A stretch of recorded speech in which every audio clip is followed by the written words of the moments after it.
अभी मजा आएगा ना भिड़ो। बाल काटा जाए हनी सिंह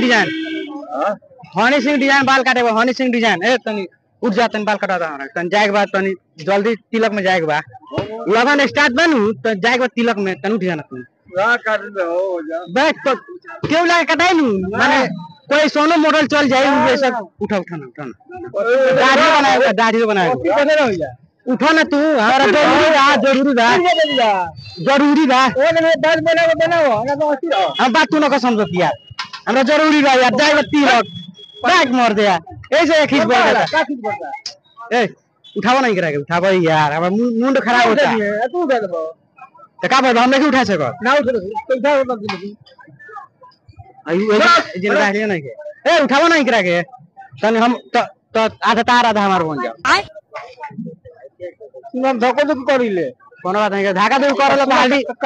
बोला हल्दी बनी ढाई देना बोला ढाई देना बनी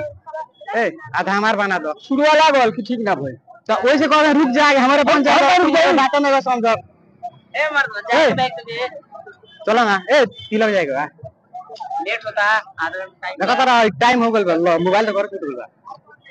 भाग मन तू यार तू मरे लागो त मरले बारो और जब मार दो बा पाऊ मरले बारो का कौन ध्यान करता रहो तनी ही कसोर के हमारे काट दो ना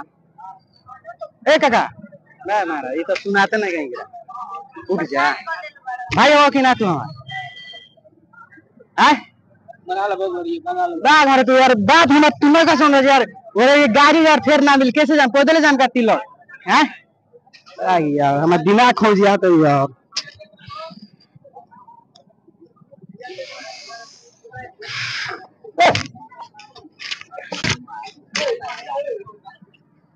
काहे कर गोड़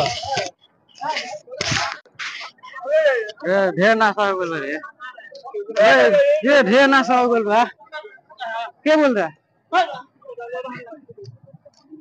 हां के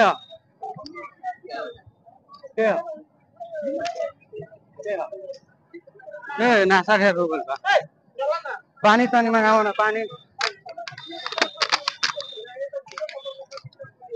ए के हमरा घर के तंता ना मोबाइल फोन कर ली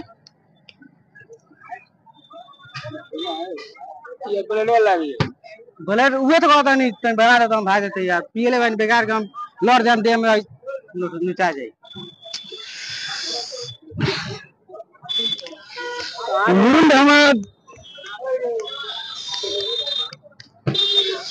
जान हम जाए बाप रे